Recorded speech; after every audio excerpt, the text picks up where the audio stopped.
Welcome back to another session. I hope you were well. As I end this week, this being the last session for the week, it's important for me to address a gap in between what we started the week with, which had to do with understanding depression, and how we moved towards overcoming depression. Now, the gap in between both is what to do. And in the session I covered previously, I gave what I thought was perhaps a different way of dealing with depression. And I suggested that there is so much thought, so much energy, so much emotion, so much time that is invested in digging yourself out of the pit of depression. Those who are depressed waste an enormous amount of energy. Now think about this, and I covered this when I began the very first session in this genre of conversation. I spoke about the body, and I said, well, as humans, we have this unique triunal nature to us. We're physical in some aspects because we live in a physical world, but our true essence is spiritual. We're spirits. We live in a physical body. We have an intellect, and our intellectual faculties allows us to bridge a gap between our physical personality, to use that word, and our spiritual personality. And we use our mind as part of that bridging process. But in the physical plane of understanding who you are, the brain uses an enormous amount of energy. The liver uses an enormous amount of energy. The heart uses an enormous amount of energy. Now, by weight, the brain uses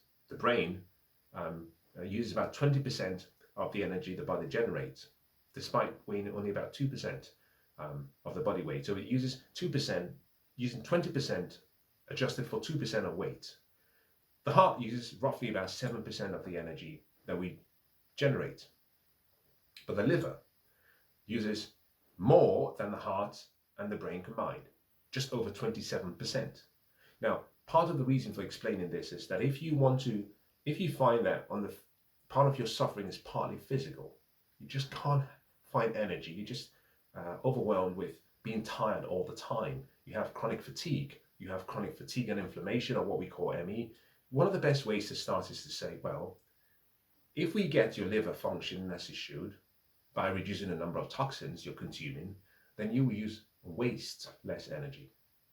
And similarly, if you feed the right diet to the body and you have the right gut function, the brain would work more efficiently, and so would the heart. And therefore, the energy delivery process, generation, delivery, and use of the body just becomes much easier. Now, in a similar way, what you find is that those who suffer from depression waste an enormous amount of mental energy, in addition to the physical, on dealing with thoughts and ideas and worry and fear and doubt and things that they've created in their minds, possibilities that would never happen. And I suggested, why don't you just do something radical and do something positive? Start a business, volunteer yourself to be a depression advocate, to help other people that have perhaps suffered and are still suffering. Take a leap of faith of something positive and empowering and new. Think about those who died in D-Day, who said, well, we might die, but maybe we'll die defending the inheritances that the future generation need. And in the same way, do something radical. Don't kill yourself. Don't suffer. Don't sit in your pain and unhappiness. Look towards the heavens. Look towards other people. Look without and do something new. Start something, make a proclamation, a declaration, a promise, and therefore you develop accountability partners, people who come and check on you and make sure that you're keeping to your promises. Now, in today's session, I want to just expand that slightly. We've talked about doing something, trying something, and I want to just spin and end this week as follows. If you're suffering from depression, it's time to invest in another life other than yours. Now, you might have a family, and your suffering might be partly due to family reasons. It might be due to health reasons, but it doesn't matter. Find someone neutral, not someone connected to you by blood or country or land. someone who you perhaps don't even know, someone who perhaps there's no reward in all of the sacrifices you'd make, and simply try your best efforts to see if you can invest your life in their life and to alleviate some of their suffering, no matter how small. Now, in sessions prior, I talked about uh, the master and his disciples in the temple, and people coming to the altar and giving their tithes and giving their offerings. And here comes this poor old woman. She barely has enough to eat.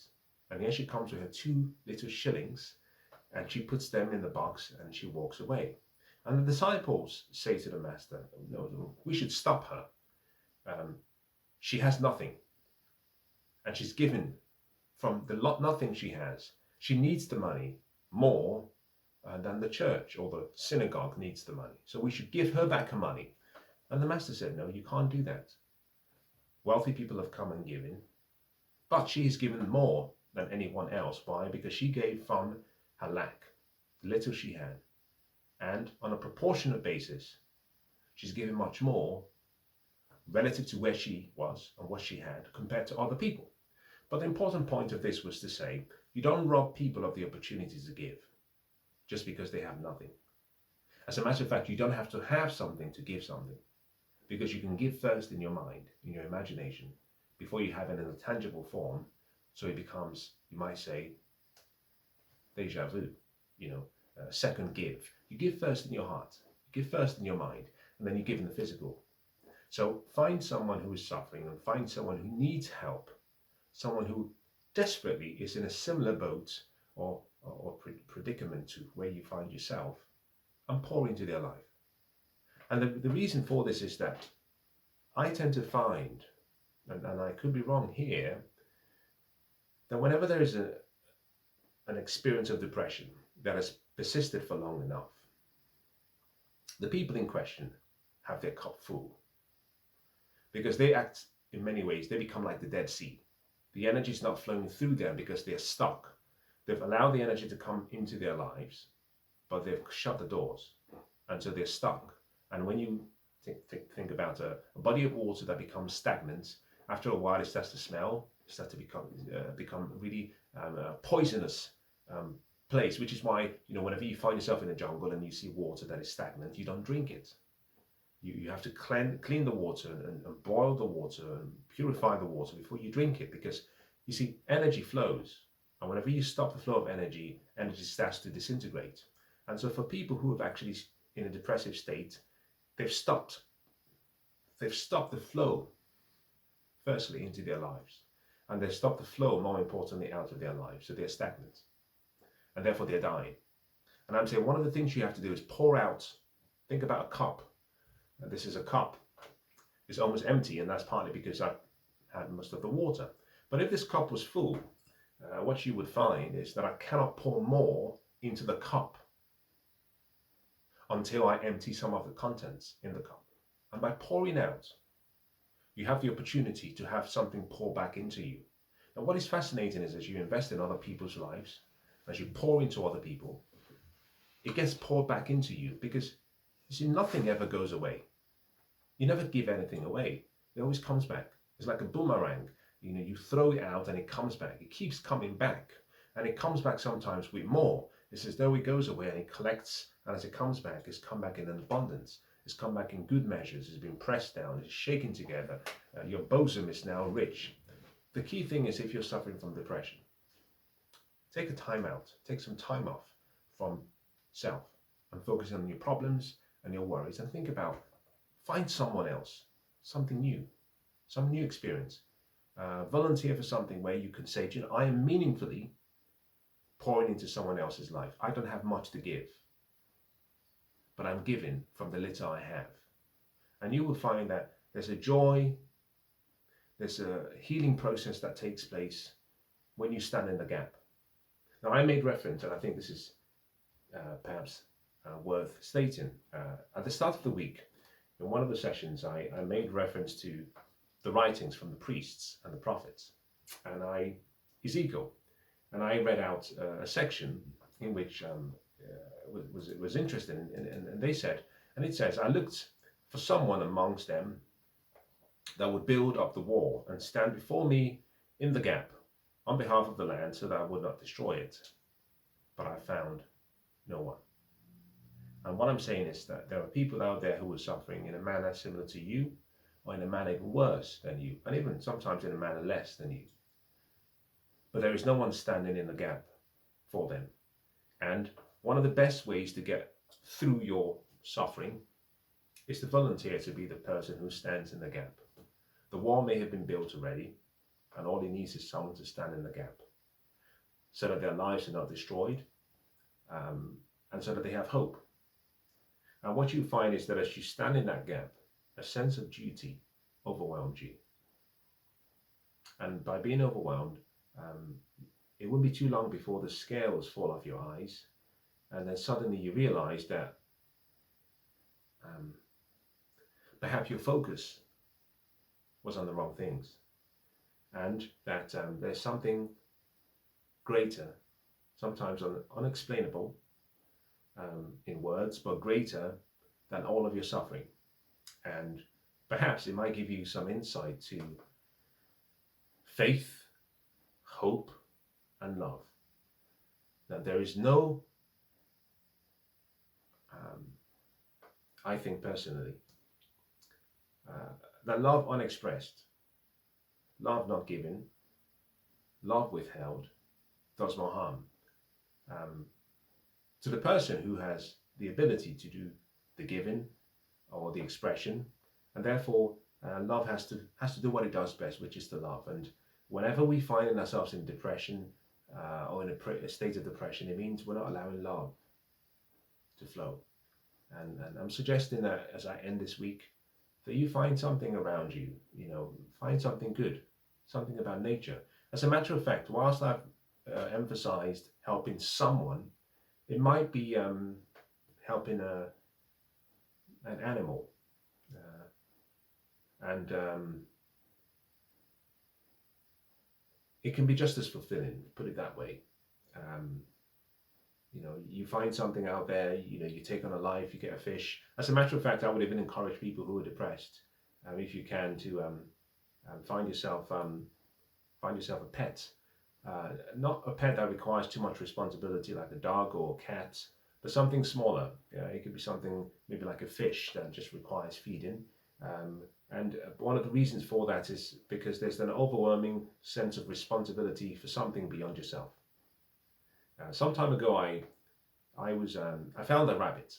This is interesting. I found a rabbit. I was driving, and I drove past a section of the road, and I stopped. And I was going to make a U-turn, and naive as anyone can be. And to the left of me was a rabbit. Now, I love rabbits. I've never owned one, but I love rabbits. And it stood there. And so I get out of the car, walk around, and there it is, not moving. Now, it is alive, but I can see that the rabbit is unwell. And I'm confused. I don't know what to do. Do I just leave the rabbit? And it's on the side of the road, and I know it could easily walk onto the road and get run over. And in my naivety and lack of ignorance, I pick up the rabbit, I put it in the car, I drive home, and I then put the rabbit in a box. I turn on the fireplace, make the place comfortable. I get some coconut milk because it's rich in fats. Rabbit wouldn't eat. I get some grass, and here I am doing all these things to restore life. And then I reach out to someone who is more knowledgeable about pets and animals than I am, and they say, well, this rabbit has this particular disease and it will die.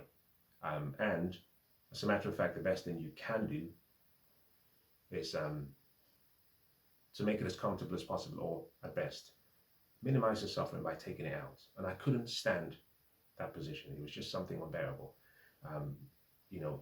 Here I am trying to save life, and now I have been told I have to take the life. But that's not the point of the story. The point of the story was that for the first few days, I had this overwhelming need and yearning for it to live. Doing everything I could, and And then after the first few hours, feeding it with coconut milk, um, grazed coconut oil or grazed coconut milk, it started to get its energy back. And then it starts to move. And I'm thinking, oh, this is incredible. And then it starts to eat grass, and I take it out to the patio, to the garden, and it's jumping around and moving. And I can't tell you how excited and happy I was. Sometimes trying to save a life has a regenerative aspect within itself. I'll cut the long story short and say as follows. You don't have to help humans alone. You can help pets, you can help animals, or you can look for things that are around you, nature, that you can protect and preserve. And I really hope that you will. Now, I'll end this week as follows and say, well, whatever you're going through, if it's depression or worry or anxiety, there is a way out, but it's not the way you think. That way out is to go through the fire and don't stop, keep moving, because you always come to the other side where there is life and prosperity and abundance and peace. Now, I really do wish that you have peace and that you have peace abundantly. Don't go through this alone. Find people that can help you. Find people that you can stand in the gap with.